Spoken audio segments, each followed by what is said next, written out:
Okay, today we will start pronouns in general. इसको half हमने कर लिया था। प्रोनाउंस में जैसे कि मैंने आपको बताया, जैसे नेमिंग वर्ड की जगह पे जो यूज़ होते हैं, जैसे हम बार बार एक लफ्ज़ यूज़ करते हैं कि a pronoun is a word that is used instead of a noun. जैसे हम नाम यूज़ करें हमज़ा का, Hamza is a good boy, फिर फुल स्टॉप डाल के फिर हमज़ा शुरू करते हैं। हमज़ा लव्स टू स्टडी, फिर लिखते हैं Hamza is good at maths. अब हम ये सारी बातें किसके बारे में लिख रहे हैं? हमज़ा के बारे में। अब हमज़ा एक दफ़ा तो हमने यूज़ कर लिया है, इस नाउन को रिप्लेस जब करते हैं ही के साथ, यहाँ पे ही के साथ, तो ये प्रोनाउन कहलाता है। What it is said to be? It is said to be as a pronoun. Now the word which we use instead of a noun is known as a pronoun. Okay, now I think this is a very clear explanation that a pronoun is a word that is used instead of a noun that has already been mentioned or is already known, जिसका पहले हमने तस्करा किया है, already हमने उसको कहा है, उसके बारे में। देन एंड द नंबर, यहाँ पे तीन उन्होंने कहा है कि he she it they depending on whether the gender, और फिर है मैस्कुलिन फेमिनिन के हवाले से ही है, अगर बॉय है तो ही, अगर गर्ल है तो शी, और इसी तरह मैस्कुलिन जेंडर के लिए ये he she. Then and the number of the noun to be replace singular और प्लूरल, अगर सिंगल है एक बंदा है तो हम उसका नेमिंग वर्ड ही के साथ रिप्लेस करेंगे हमज़ा के लिए, और अगर वो ज़्यादा बंदे हैं तो हम उसका नाम किसके साथ रिप्लेस करेंगे? जैसे हम कहते हैं Hamza and Ali are good friends, Ali are good friends. फिर हम कहते हैं Hamza and Ali are good at studies. अब हमज़ा और अली दो बंदे हैं, उसकी जगह पे हम ही तो नहीं लिख सकेंगे, हम कहेंगे they are good at studies, they are good at studies. Now अगर सिंगल है तो ही लगेगा, और अगर प्लूरल है, एक से ज़्यादा बंदे हैं, तो फिर हम क्या यूज़ करेंगे? they यूज़ करेंगे। Okay, this is again very clear, you will not have any kind of problem. Now the next is a plural noun must be replaced with a plural pronoun they. Okay, अच्छा, फिर क्या? Yasir said that Yasir had finished reading the book Yasir had bought last week, और यासिर की जगह पे क्या आ जाएगा? he, because Yasir is the only person. यहाँ पे भी यासिर की जगह पे ही आ जाएगा। सलीम एंड करीम दो बंदे ना, were going home when Salim and Karim met Yasir. यहाँ पे सलीम एंड करीम की जगह पे हम क्या कह देंगे? दे मेट, और यासिर की जगह पे हिम। ज़ाहिर है यहाँ पे उससे मिले थे, तो ही के लिए हम क्या यूज़ करते हैं? अगर वो हिम, दे मेट हिम। अब यहाँ पे जो हमज़ा है उसकी जगह पे हमने हिम यूज़ किया, और दो जो बंदे हैं उसकी जगह पे हमने दे यूज़ किया। Okay, depending on the number of people, if the number of people are more we will use they, and if the number of people is one then we use he और him. He और him depending on the situation. If the start में है, यासिर अगर start में है, जैसे Karim is a boy, Karim plays with, Y को capital करेंगे, यासिर। अब ये स्टार्ट में अगर तो हम कहेंगे ही, ठीक है। यहाँ पे ये स्टार्ट में है तो इसको कहेंगे Karim is a boy, he plays with, Yasir की जगह पे हिम लिख देंगे अगर शुरू में इधर यासिर कहीं पे आया है।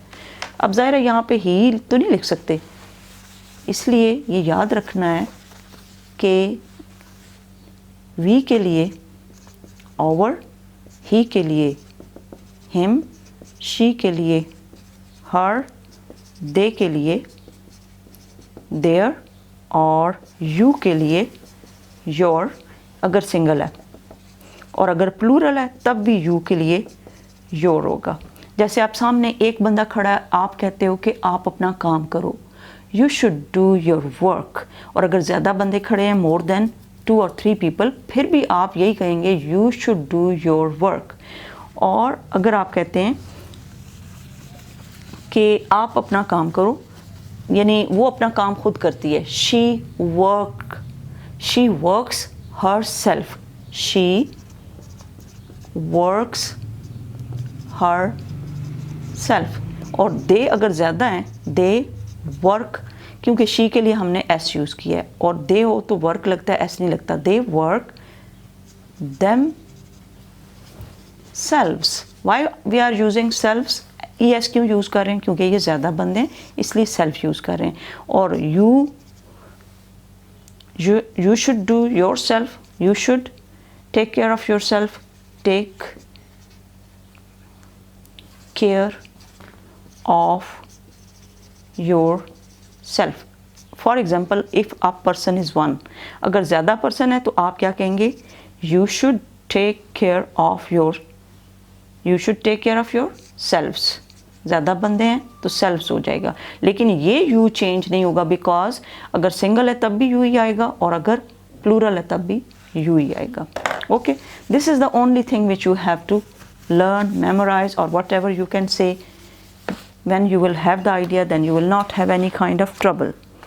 Then इसी तरह Yasir said that he had finished reading the book he had bought last week. Yasir कहता है कि उसने वो रीडिंग बुक ख़त्म की है जो कि उसने लास्ट वीक में ख़रीदी थी। हैड क्यों यूज़ हुआ है, जहाँ पे भी हैड यूज़ होगा इट मीन्स कि this is we are talking about the past. Salim and Karim were going home when they met Yasir, they were going home when they met Yasir. और इसी तरह remember that since a pronoun is used instead of a noun that has already been mentioned, तो आपको confusion नहीं होना चाहिए, you should be careful using a pronoun. कैसे? Yasir told Salim that he had not been chosen to play for school team, उसको choose नहीं किया गया, तो क्या कहेंगे, noun last mentioned क्या है, so in he should refer to Salim, but even then some confusion remains, लेकिन वहाँ पे कुछ confusions होती है इसकी वजह से। So we are not sure who he refers to, कि वो किसको कह रहा है। यासिर और Salim, you must not write sentences like this where necessary, you must use a noun again to work it absolutely clear as to what you want to say. और अगर इस तरह की सिचुएशन हो तो आपने पूरा नाम लिख देना है। ओके, यासिर टोल्ड सलीम, यासिर ने क्या बताया सलीम को, that Yasir had not been chosen to play for the school team. उसमें आपने अपना इसका नाम ही बता देना है ताकि कोई कन्फ्यूजन जनरेट ना हो। अगर यहाँ पे आप ही यूज़ करते हैं तो ही तो सलीम की जगह पे भी यूज़ हो सकता है और यासिर की जगह पे भी यूज़ हो सकता है, इसलिए आपको कन्फ्यूजन हो सकता है। सो अगर ऐसा हो तो उसमें फिर आप नाम ही लिख दिया करें। Yasir told Salim that Salim had not been chosen to play for the school team. Okay, तो अब यहाँ पे अगर सलीम कह रहा है Yasir told Salim that Salim had, अब यासिर जो है वो सलीम उसके पास आता है और यासिर को पता है कि उसकी सिलेक्शन नहीं हुई सलीम की, तो यासिर कहेगा कि यासिर टोल्ड सलीम कि सलीम आपकी सिलेक्शन नहीं हुई, Salim had not been chosen to play for the, तो वो फिर ज़ाहिर है किसका नाम देगा, सलीम का। When we want to use a pronoun instead of a noun in a sentence we sometimes have to replace not only the noun, हम उसको ना सिर्फ नाउन के साथ रिप्लेस करते हैं but other words as well. क्या, Waseem took out his book and started reading the book. अब बुक को भी हम रिप्लेस अगर करेंगे, अब ये याद रखिएगा जो नॉन लिविंग थिंग्स होती हैं, जैसे कि there are many pens, there is a bottle, there is a pencil, there is a box, there is a basket, तो these are all the things which are non living things. तो non living things के लिए जब हम replace करते हैं, pencil की जगह पे हम बार बार अगर पेंसिल आ रहा है तो क्या लिखेंगे, इट। पेंसिल को किसके साथ रिप्लेस करेंगे, ये प्रोनाउन इसका क्या होगा, it, because it's a non living thing. Non living thing के लिए, छोटे बेबी के लिए या किसी एनिमल के लिए हम इट रिप्लेस करते हैं या फिर इट्स। जैसे pencil can write good, pencil is used to write, pencil is used to write. फिर हम पेंसिल की जगह पे अगर बार बार आ रहा है pencil is red, pencil is red, pencil is hard. अब बार बार पेंसिल आ रहा है तो हमने इस पेंसिल की जगह पे क्या करना है, ना ही ना शी ना, हमने क्या करना है, इट। आई को कैपिटल, इट, इस पेंसिल को IT, इट। अंडरस्टूड? क्या रिप्लेसमेंट है इसकी? इट के साथ है। क्या है? This will be replaced with it. It is the pronoun for non living things. It is the pronoun for nouns of non living. Noun क्या? नाम, या फिर इट्स। अब देखिएगा, I have made it so easy that you will not have any trouble. Wasim took out his book. अब मैं जहाँ जहाँ पे नॉन लिविंग थिंग्स है उसको मैं करती हूँ। His book and started reading. अब इस बुक के लिए उसने क्या यूज़ किया है? It. The pronoun it has replace 2 words. The book, पूरी बुक को किसने रिप्लेस कर दिया है? इट ने। That is only not only a noun. Talk about, take another example. एक और एग्जाम्पल लेते हैं। Once Haris and Gohar were great friends but now Haris and Gohar do not speak to each other. अब 2 बंदे, मैंने आपको बताया था, now they do not speak to each other. अब यहाँ पे उन्होंने किसके साथ रिप्लेस किया है? दे के साथ। ये सारा सेंटेंस आप पढ़ें। The pronoun they has replaced 3 words. They किसको रिप्लेस कर रहा है? 3 वर्ड्स को, Haris and Gohar. That is 2 proper nouns, Haris Gohar, and the conjunction and को भी। It is clear, therefore, that sometimes in replacing nouns with pronouns, we have to leave out other words as well. A sentence thus becomes simpler and shorter. इस तरह हमारे words क्या बन जाते हैं? Shorter. हमारे sentences क्या हो जाते हैं? Simpler और shorter हो जाते हैं। अब है rewrite each of the following sentences, replacing a noun with a pronoun wherever possible. One has been done for you. इधर उन्होंने एक कर दिया। क्या है? The man looked at me and the man smiled and he smiled. Man को हमने किसके साथ रिप्लेस कर दिया? पैरा उन्होंने खुद कर दिया कि, अब इसको थोड़ा सा मैं वाज़ह कर दूं। The man looked at me and the man smiled. Now look at this. The man एक दफ़ा भी रिपीट हुआ है, द मैन एक दफ़ा और रिपीट हुआ है। तो हमने बाकी सारा सेंटेंस लिख के इसको किसके साथ रिप्लेस किया है? ये नाउन है। और नाउन को किसके साथ रिप्लेस किया है? प्रोनाउन के साथ। और प्रोनाउन द मैन का क्या है? ही smiled and he smiled. The man looked at me and he smiled. ये हो गया सिंपलर सेंटेंस। क्या हो गया? हमने इस सेंटेंस को क्या कर दिया है? सिंपलर फॉर्म में कर दिया। तो सिंपलर बनाना है उसको, और नाउन को आपने क्या करना है? रिप्लेस कर देना है प्रोनाउन के साथ। ओके, देन नेक्स्ट है, अब आपको इजीली करना शुरू कर देंगे खुद। Meera looked at the hill in the distance, Meera wanted to climb the hill. क्या होगा? शी गर्ल है ना, तो एस को कैपिटल कर देंगे, स्मॉल कर देंगे, क्योंकि हमने एक सेंटेंस के अंदर इसको कर दिया फुल कॉमा डाल के। She climbed the hill, she wanted to climb the hill, या फिर फुल स्टॉप डाल के नेक्स्ट शी कर देंगे। The teacher told her students that the students must listen carefully to what the teacher told the students. अब the teacher के लिए भी हमने चेंज करना है और स्टूडेंट्स के लिए भी।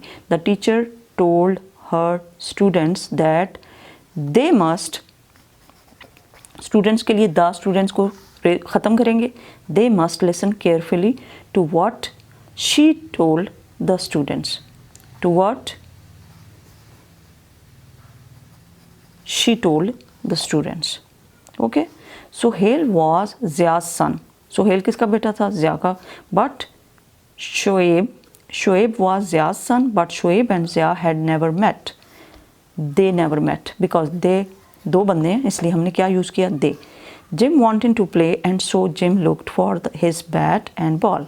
जिम के लिए he looked. When Jim was walking down the road, a boy waved to Jim, a boy waved to him. He तो नहीं लिख सकेंगे ना, हिम लिखेंगे, क्योंकि ये आया है मिड में। A boy waved to him from the other side of the road, but Jim could not remember, but he could not remember where Jim had met that boy before, where he had met that boy before. अब यहाँ पे भी ही, यहाँ पे भी ही, और यहाँ पे क्योंकि waved to ही तो नहीं होगा, वेव्ड टू हिम। वेव्ड का क्या मतलब है, हाथ हिलाना। और हम must not tease the dog. अब मैंने आपको कहा एनिमल्स के लिए हम क्या यूज़ करते हैं, वो अब आपको आगे करना पड़ेगा। Because the dog might bite और हम, बिकॉज इट माइट बाइट और हम। What we are using instead of dog, dog की जगह पे हमने क्या यूज़ किया है, डॉग की जगह पे इट यूज़ किया। ओके, कि it might bite, it might bite. अब ये याद रखिएगा, माइट का मतलब होता है हो सकता है। जैसे आप कहते हो ना, ये मे की रिप्लेसमेंट भी हो सकती है, लेकिन मे ज़्यादातर इजाज़त के लिए यूज़ होता है। मे आई गो टू वॉशरूम, या फिर it may happen, it may rain today, ये भी हो सकता है। हम कहें कि आज बारिश हो सकती है, उसके लिए हम क्या यूज़ करते हैं, इट माइट रेन टुडे या it may rain today. It's a kind of a it is used for the possibilities. It is used for the possibilities. Possibilities क्या होती है, हो सकता है कि आज ये काम हो जाए, तो आप उसके लिए क्या यूज़ करते हैं, might और may। तो मैंने एनिमल्स के लिए क्या कहा है, क्या प्रोनाउन यूज़ करना है, it. Once upon a time a man and his wife lived near the sea.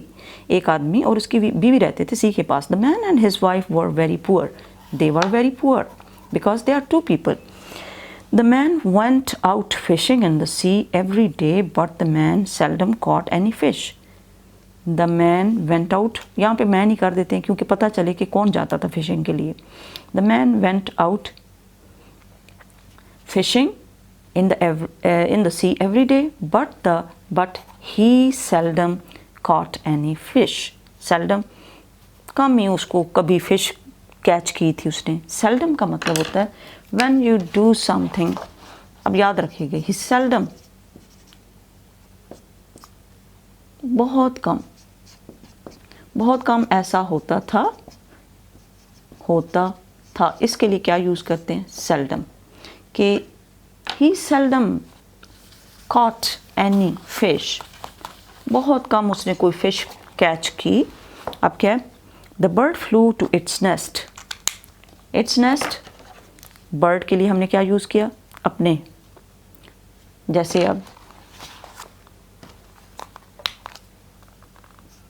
bird flew, second form, to the nest, अपने नेस्ट में गया, तो यहाँ पे its nest. Because this is bird, it goes, या it flew to its nest. Okay?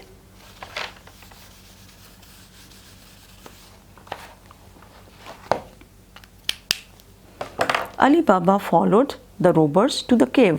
कहाँ पे गए, फॉलो करते करते, ये चोर थे, उनको फॉलो करते करते एक गार के अंदर चले गए। Ali Baba saw the robbers enter the cave, उन्होंने उसको देखा भी, तो यहाँ पे ही कर देंगे, he saw the robbers enter the cave, enter होते हुए, and Ali Baba knew that the robbers hide all that the robbers had stolen in the cave. अब अली बाबा की जगह फिर ही कर देंगे, ही को कैपिटल कर देंगे। ही न्यू, क्या पता था उनको, दैट द रोबर्स, अब रोबर्स की जगह पे हमने ही कर दिया, दे कर दिया क्योंकि ज़्यादा है, that they hide all the robbers, that the robbers hide all that the robbers had stolen in the cave, that they had stolen, यहाँ पे रोबर्स की जगह पे दे कर देंगे। The apples on the tree were ripe, apple जो थे वो पके हुए थे। Dua picked one and took a bite, और दुआ ने एक पिक किया और उसका एक बाइट लिया। बट दुआ, अब बार बार दुआ तो नहीं करेंगे, बट शी फाउंड, यहाँ पे क्या आ जाएगा, she found the Apple, she found Apple की जगह पे इट वेरी सोर, उसको पता लगा कि ये बहुत खट्टा है। दुआ फाउंड द एप्पल वेरी सोर, दुआ फाउंड इट वेरी सोर। The passengers of the train, passengers कौन से होते हैं, जो सवारियाँ बैठी हुई होती हैं, of the train complained that the train, travellers भी कह सकते हैं, पैसेंजर्स भी कह सकते हैं, लेकिन इनको याद रखिएगा, जो गाड़ी में टिकट दे के बैठते हैं उनको कहते हैं पैसेंजर्स। ट्रैवलर्स भी कह सकते हैं, but it is the most appropriate word passengers, whoever sit in the bus and give the money for the pay the money for the bus. Ticket के लिए जो पे करते हैं उनको पैसेंजर्स कहते हैं. Would write a letter to the newspaper about it. अब क्या है, the crowd shouted, the passengers अगर बार बार आ रहा है तो they had decided. The crowd shouted and booed, उन्होंने शाउट किया. यहाँ पे दोबारा पैसेंजर्स है, इसकी जगह पे भी दे कर देंगे. अब याद रखिएगा, बार बार अगर पैसेंजर्स आ रहे हैं, एक दफ़ा हमने पैसेंजर कर दिया, अब यहाँ पे अगर दे लिख रहे हैं तो पता चलेगा हम पैसेंजर्स की ही बात कर रहे हैं. The crowd shouted and booed, उन्होंने शाउट किया और नारे मारे.